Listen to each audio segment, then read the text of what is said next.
রাত 10:30। পঞ্চগড় জেলার বিভিন্ন এলাকায় শুরু হয় ভারী বৃষ্টি ও শিলাবৃষ্টি।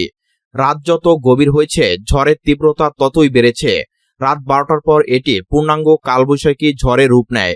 প্রবল বাতাসে গাছপালা উপড়ে পড়ে, ঘরবাড়ির দেয়াল ধসে পড়ে এবং ফসলের ব্যাপক ক্ষতি হয়।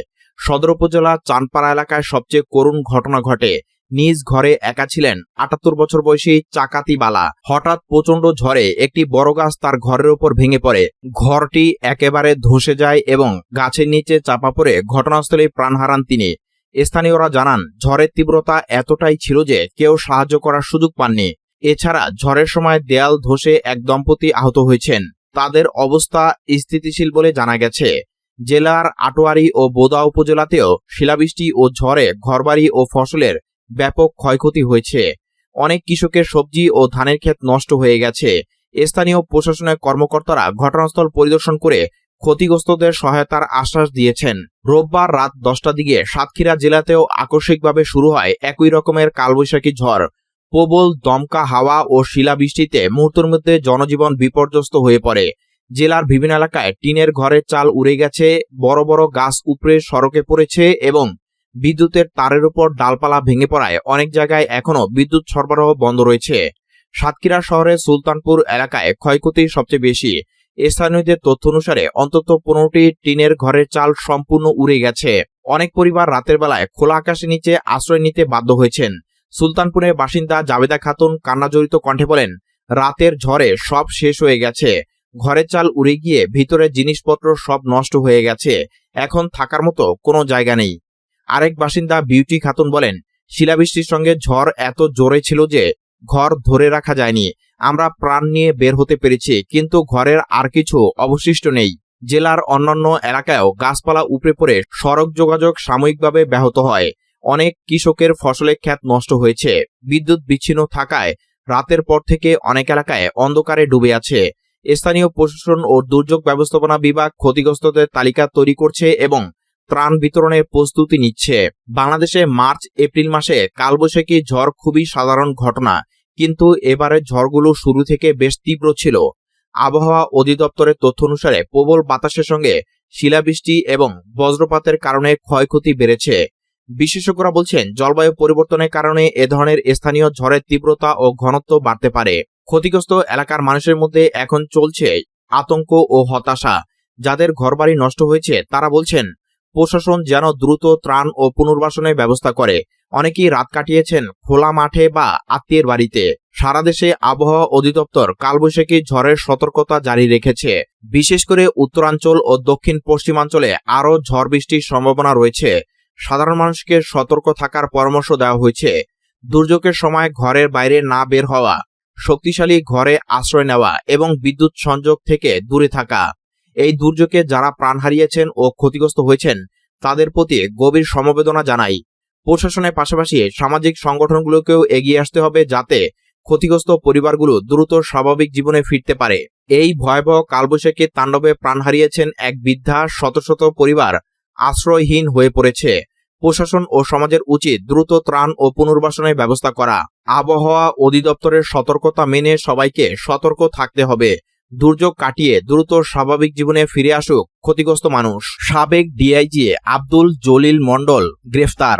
পুলিশের সাবেক উপমহাপরিদর্শক আব্দুল জলিল মণ্ডলকে গ্রেফতার করেছে ঢাকা মহানগর গোয়েন্দা পুলিশ ডিবি। সোমবার সন্ধ্যায় রাজধানীর সবুজবাগ এলাকা থেকে তাকে গ্রেফতার করা হয়। রাত 11টার দিকে ডিবির যুগ্ম কমিশনার মোহাম্মদ নাসিরুল ইসলাম বলেন, আন্তর্জাতিক অপরাধ ট্রাইব্যুনালে দায়ের করা একটি মামলায় তার বিরুদ্ধে গ্রেফতারি পরোয়ানা থাকায় তাকে আটক করা হয়েছে। তার বিরুদ্ধে অন্য কোনো মামলা আছে কিনা তা যাচাই বাছাই করা হচ্ছে। ডিবি সূত্র জানায়, আব্দুল জলিল মণ্ডলের বাড়ি পাবনায়। তিনি পুলিশ বাহিনীতে বিভিন্ন গুরুত্বপূর্ণ দায়িত্ব পালন করছেন। একসময় তিনি চট্টগ্রাম মেট্রোপলিটন পুলিশের কমিশনার ছিলেন। শাপলা চত্বরে হেফাজতের আন্দোলনের সময় ঢাকা মহানগর পুলিশের অতিরিক্ত কমিশনার হিসেবে দায়িত্ব পালন করেন তিনি। এছাড়া র্যাপিড অ্যাকশন ব্যাটালিয়নের অতিরিক্ত মহাপরিচালক হিসেবেও দায়িত্বে ছিলেন আব্দুল জলিল মণ্ডল। বিদ্যুৎ, জ্বালানি ও খনিজ সম্পদ মন্ত্রী ইকবাল হাসান মাহমুদকে নাস্তিক ও ইসলাম বিদ্বেষী মন্তব্য করার অভিযোগে কুষ্টিয়া 3 আসনের সংসদ সদস্য ও জামাত নেতা আমির হামজার নামে শত কোটি টাকার মানহানির মামলা করা হয়েছে। সোমবার দুপুরে সিরাজগঞ্জ সদর আমলি আদালতে মামলাটি করেন জেলা জাতীয়তাবাদী আইনজীবী সমিতির সাবেক সাধারণ সম্পাদক এস এম নাজমুল ইসলাম। আদালতে বাদীপক্ষের আইনজীবী হামিদুল ইসলাম মামলার বিষয়টি নিশ্চিত করে বলেন, আদালতের বিচারক সুমন কুমার কর্মকার মামলাটি আমলে নিয়ে আদেশের অপেক্ষায় রেখেছেন। মামলার বাদী এস.এম. নাজমুল ইসলাম বলেন, মহান মুক্তিযুদ্ধ ও বীর মুক্তিযোদ্ধাদের সম্মান প্রদর্শন করে বিদ্যুৎ মন্ত্রীর দেওয়া বক্তব্যের বিষয়ে মন্তব্য করতে গিয়ে সংসদ সদস্য আমির হামজা মন্ত্রী মহোদয়ের চরম সম্মানহানি করেছেন, যে কারণে আমি এই অন্যায়ের বিচার প্রার্থী হয়ে আদালতে মানহানির মামলাটি করেছি। ২৬ মার্চ বিদ্যুৎ, জ্বালানি ও খনিজ সম্পদ মন্ত্রী ইকবাল হাসান মাহমুদ ১৯৭১ সালের মহান মুক্তিযুদ্ধ ও বীর মুক্তিযোদ্ধাদের সম্মান প্রদর্শন করে একটি বক্তব্য দেন। সেই বক্তব্যকে ঘিরে শুক্রবার কুষ্টিয়া সদর উপজেলার হাটর শরীপুর বড় জামে মসজিদ জুমার নামাজের খুতবার আগে আলোচনায় আমির হামজা তাকে নাস্তিক ও ইসলাম বিদ্বেষী বলে মন্তব্য করেন। তার এই মন্তব্যের বিষয়টি একটি জাতীয় দৈনিক পত্রিকায় প্রকাশিত হয় এবং ফেসবুকে ছড়িয়ে পড়ে। প্রতিমন্ত্রীকে ব্যারিস্টার আরমানের সম্পূরক প্রশ্ন নিয়ে সংসদে হট্টগোল। দেশে জ্বালানির সংকট নেই, পররাষ্ট্র প্রতিমন্ত্রী শামা ওবায়দ ইসলামের এমন বক্তব্যের পর জাতীয় সংসদে ব্যাপক হট্টগোল ও হইচই হয়েছে। সোমবার সংসদ অধিবেশনে প্রশ্নোত্তর পর্বে বিরোধী দলের সংসদ সদস্যরা পাম্পে গিয়ে তেল না পাওয়ার অভিযোগ তুলে প্রতিমন্ত্রীর বক্তব্যে তীব্র প্রতিবাদ জানান। এদিন পররাষ্ট্রমন্ত্রী খলিলুর রহমানের অনুপস্থিতিতে সংসদ সদস্য ব্যারিস্টার আরমান বিন কাসেমের এক সম্পূরক প্রশ্নের জবাব দিচ্ছিলেন পররাষ্ট্র প্রতিমন্ত্রী।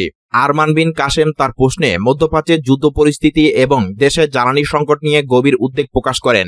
তিনি অভিযোগ করেন, জ্বালানি বিক্রি নিয়ে বিরোধের জেরে দেশে ইতিমধ্যে ৩ জনের মৃত্যু হয়েছে। এই পরিস্থিতি নিরসনে সরকার ও জাতিসংঘে দায়িত্বরত পররাষ্ট্রমন্ত্রী কি ভূমিকা রাখছেন তা জানতে চান তিনি। জবাবে প্রতিমন্ত্রী শামা ওবায়দ বলেন, ব্যারিস্টার আরমান অনেক নির্যাতনের পর সংসদে আসায় তাকে অভিনন্দন। তবে উনার বোঝা উচিত ছিল যে মূল প্রশ্নের সঙ্গে এই সম্পূরক প্রশ্নটি প্রাসঙ্গিক নয়। এরপর তিনি দাবি করেন, দেশে বর্তমানে কোনো জ্বালানি সংকট নেই।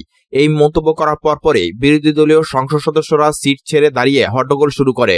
পরিস্থিতি সামাল দিতে ডেপুটি স্পিকার সবাইকে শান্ত থাকার আহ্বান জানান। প্রতিমন্ত্রী আরও জানান, মধ্যপ্রাচ্য ছাড়াও বিকল্প উৎস থেকে জ্বালানি আমদানিতে প্রধানমন্ত্রী নিরলস কাজ করছেন।